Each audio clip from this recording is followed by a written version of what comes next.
Is our entire house being held together by tuck tape and Tyvek?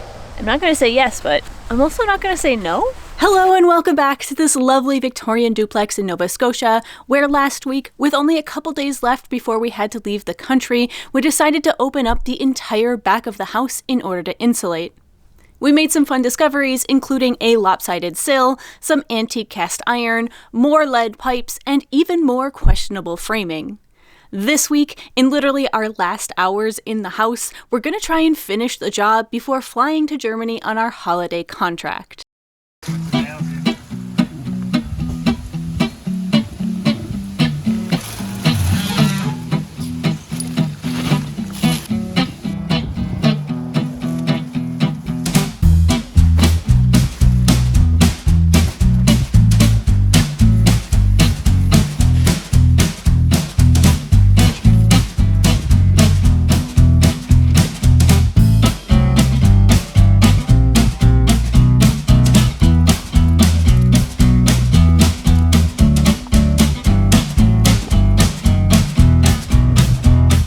Okay, so all the bays are now insulated. That one goes in that cavity once Phil's done with it. Phil is almost done with the shenanigans that are happening under the floor, and so I'm just gonna now move on, cut some pieces of wood to put under here to hold that insulation up, because right now it's just wedged in there, friction fit, but I'm not sure I want to trust a friction fit all winter, so we're gonna kind of encourage it to stay there in the months to come, with the use of some, 1x4s. And then we're gonna be able to close this up, which is good because I'm cold and I'm tired and I'm ready to have a meal pretty soon. So let's get her done. So here we've got the first official on-screen appearance of my new favorite tool, the Disto, which is basically a laser distance measurer. This one was a recommendation from Amber, the architectural designer, and it made measuring these cuts so fast and so simple. And it also came in clutch when we were measuring out the dimensions of the bathroom and the kitchen to give to Amber so that she could get started on the design phase. Definitely a great tool, not very expensive, 10 out of 10 would recommend.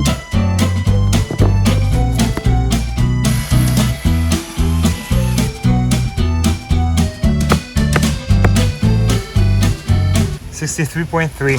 63.3.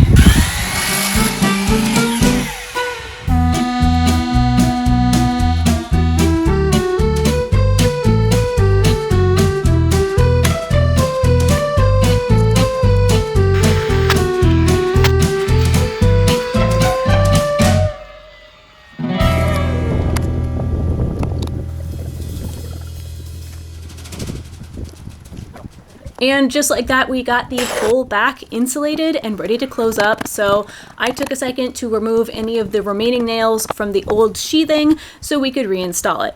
Now, as you can probably tell by the vaguely blue tint to the footage, at this point, the sun was setting, the day was drawing to an end, we're starting to lose the light, and, we're also getting a bit hungry, kind of tired, but we did really want to close the house up for the evening, so we kept at it. And you can see in the bottom corner here, we did have to replace one of those boards with new lumber because the old one, that was the one with the spider, was just so rotten.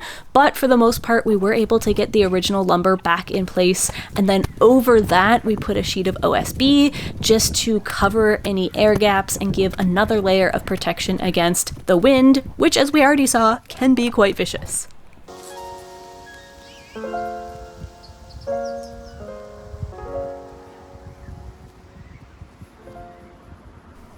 And that back wall went so fast that we looked at our metaphorical wristwatches and decided to open up the last wall of this back extension in order to go through and do the same thing.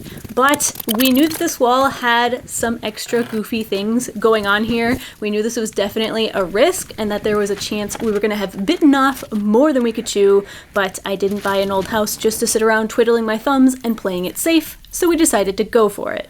So I am just done removing all the weird Tyvek insulation bubble wrap thing that they had put on this side of the house. And surprise, surprise, this door used to be there, just like on the other side of the house.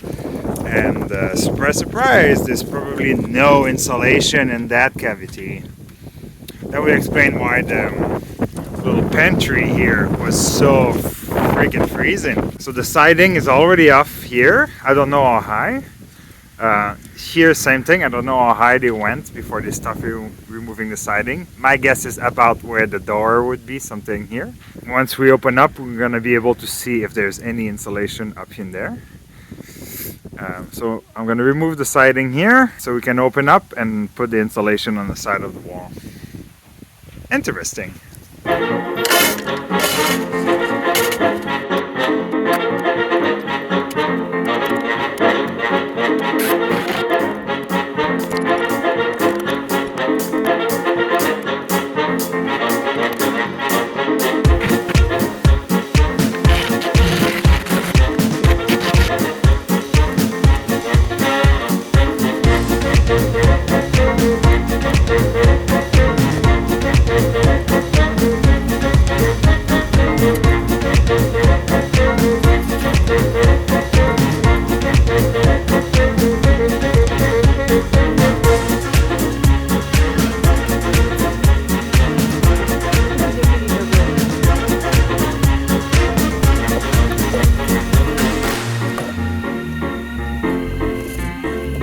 So in between all these various fetch sessions, I was taking some short breaks to, insulate the house, which is the main thing I'm trying to film in this shot. But we can also see in this shot that there is another sill plate that clearly needs to be changed out. So I guess we can just add that to the list of things to tackle next spring. So the kitchen wall went pretty smoothly. There were no big surprises there. But then we opened up this other wall. This is the outside of the dining room that I'm so frequently filming in. And oh boy, what an experience. It was not a huge surprise. We could already see that there was a ton of damage in this area, especially at the bottom of the window. And this was the window that I had chosen to highlight in a video I did last year about the top 10 things that were wrong with this house and the exterior area. And so it was not a surprise when we opened it up to find that years and years of water damage were apparently just spray foamed away. Apparently the common belief, including in the comment section sometimes, is that spray foam fixes everything, when in reality, especially on a historic house, spray foam is hardly ever the answer you're looking for, especially if you're going for things like proper long-term solutions and stability and avoiding rot, all that stuff. Is that currently wet? Obviously had a lot of water damage there. Yeah.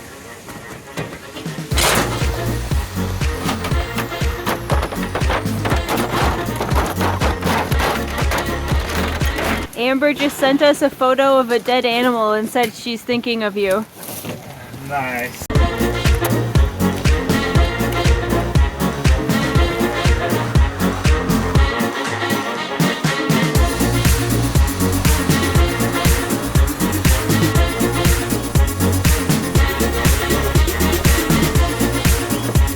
So anyway, we continue to open up this wall, finding not only another barely existent sill plate that would need eventual replacing, but also that the water damage on this side continued down through all 3 layers of siding, including the original wood siding, which in some places was closer to sawdust than sheets of wood. The downside was, of course, none of this was salvageable, but the silver lining was that it went really fast because we could just rip these boards off instead of carefully removing and salvaging them.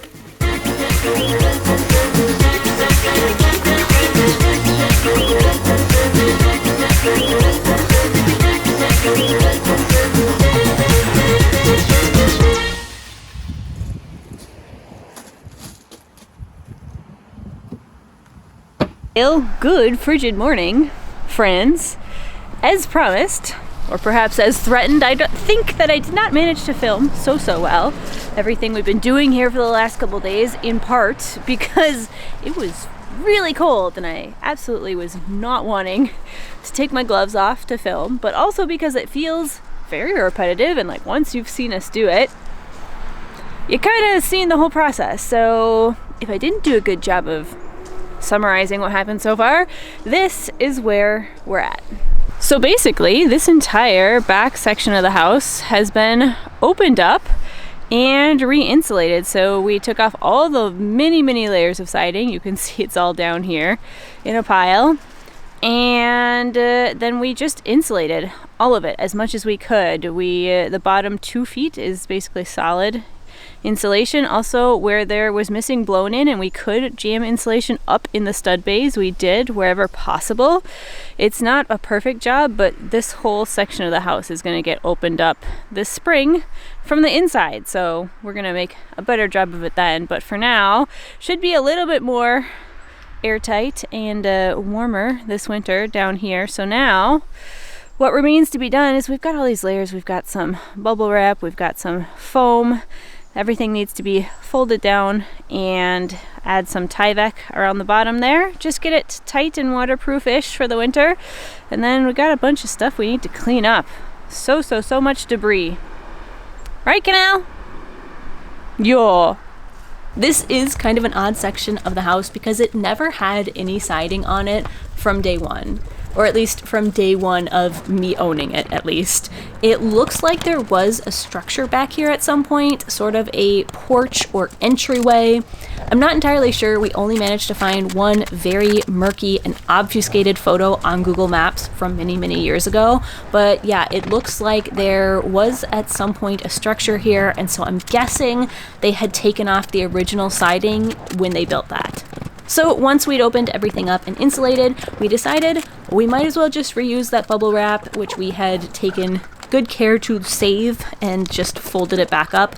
So now we folded it back down, figuring it's done a decent job protecting the house for the last who knows how many years, so it's probably going to be okay for another winter or two. Bubble wrap, bubble wrap, bubble wrap. Wrapping our house up in bubble wrap. The fingers are killing me. Although I have to say, these thermal gloves, absolutely amazing. Total lifesaver.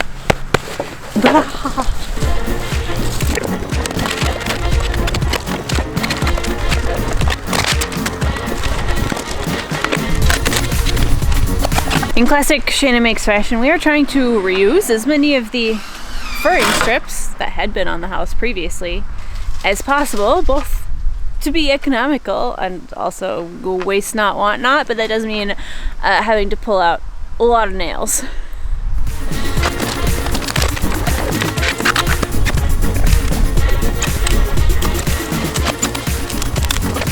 Is our entire house being held together by tuck tape and Tyvek? I'm not going to say yes, but I'm also not going to say no. Some days if I'm feeling generous, I add thoughts and prayers. It's being held together by tuck tape, Tyvek, thoughts, and prayers.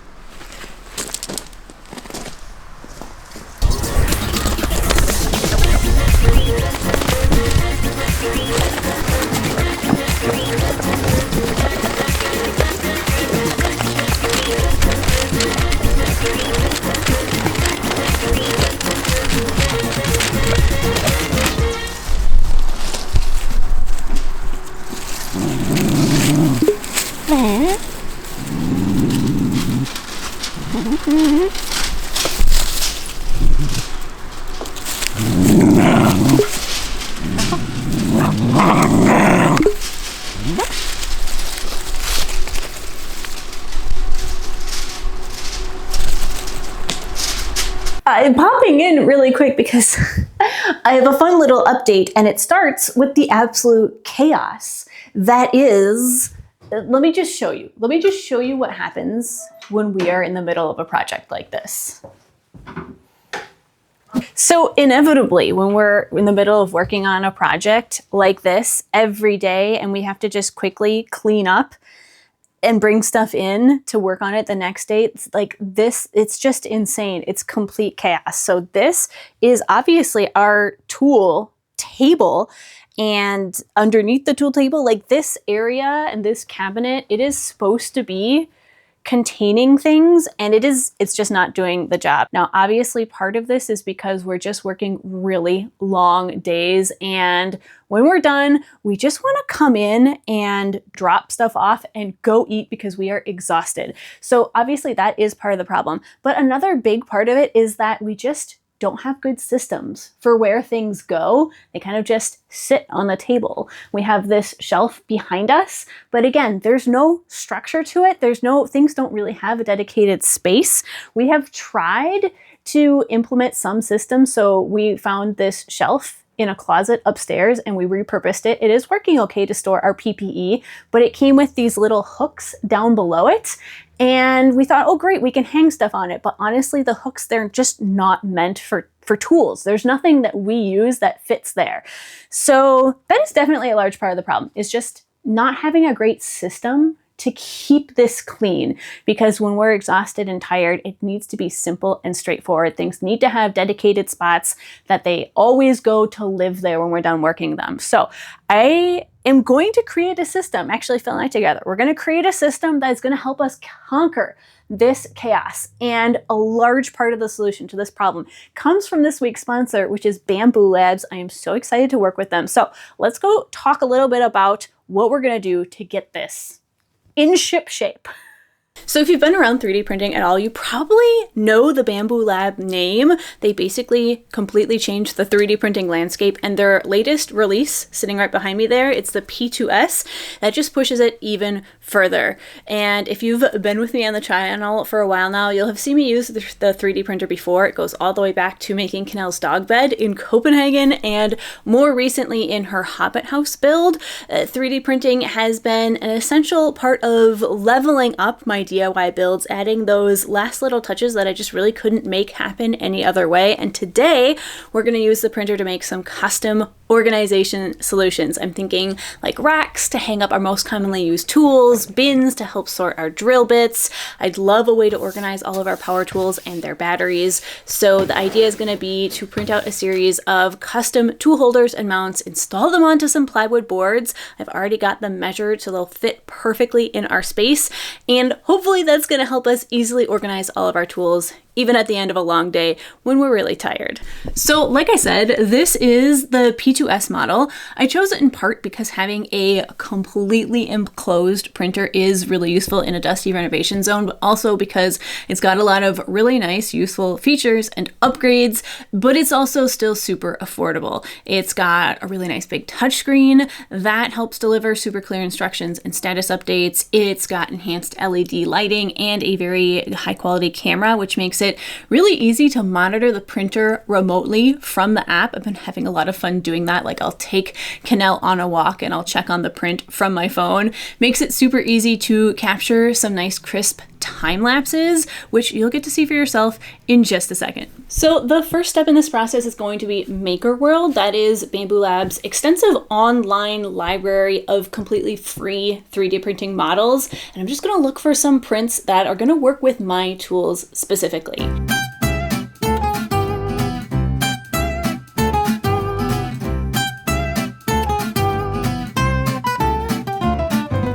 So once we've chosen our models, we're going to bring them into Bamboo Labs Slicer and customize them. We can easily add text. We can choose what color filament we'd like to use. You can scale things up or down as necessary to fit, my specific tools. And then all that's left is to hit print and to watch the magic happen.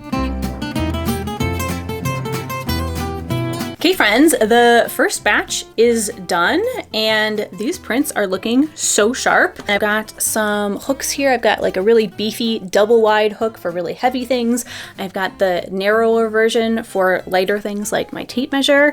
And yeah, the quality of this is so impressive. And I think that's in part because the P2S has like automatic flow calibration, just basically helps guarantee like precise, consistent extrusion, which means that your prints come out consistently looking amazing and high quality.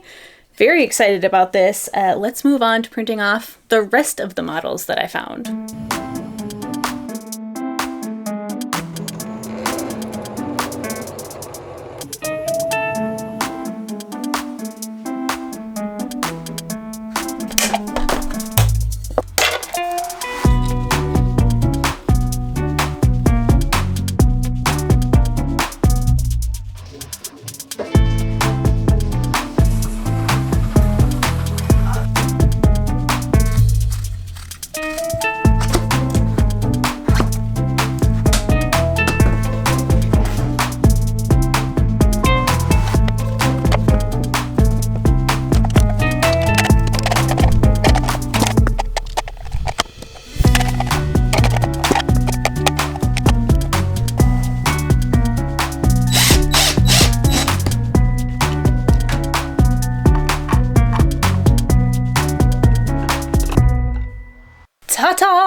is the finished wall, and honestly, I think it looks great. I'm so excited to start using it, and I'm really happy not only with how well it turned out, I also really like the colors we used, but I really like that it's custom made for not only like which tools we use the most, but also how we use them. And of course, once we set it up at the house and start using it, like things can always get rearranged if we decide that something needs more or less room or more or less priority.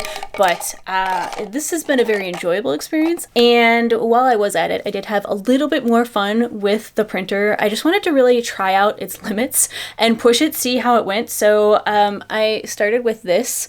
This is just a planter for a succulent, obviously, because it has no drainage holes.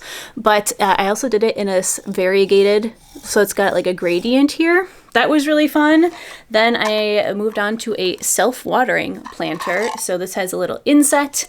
Then you can fill it with water. It's got drainage holes. This is great because we're in and out and we're busy, so to have it be able to water itself a little bit is very, very useful. I also wanted to push its capabilities, so I printed off a tiny little succulent one here, and the quality, still absolutely stunning.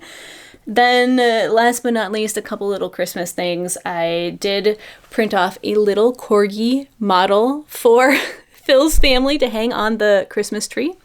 And then I also printed off a couple houses from a Christmas village. Gonna take those with us to Germany and add them to our Christmas tree setup. And I cannot wait to get those under the tree in just a few days here. So I have been using this printer now for about a week and a half, and honestly guys, I've been completely blown away by the quality of the printer, by the materials that have gone into this build, by the detailed setup guides, the step-by-step YouTube videos that help you get you started.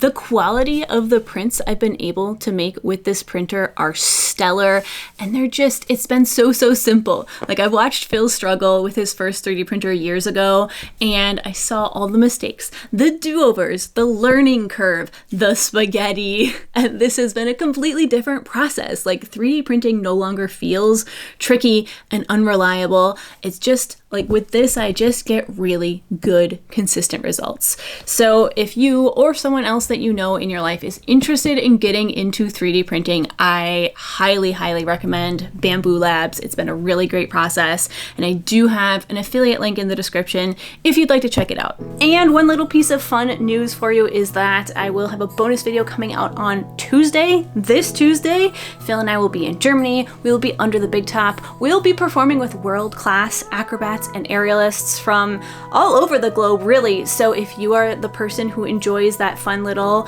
peek behind the scenes at the circus side of our life, then be sure to tune in for that. Like I said, it is coming out on a weird day. It's coming out on Tuesday. There will still be a regular Friday video, but mark your calendars, set your alarms, keep your eyes peeled, because it will be a fun little short bonus video. So see you there.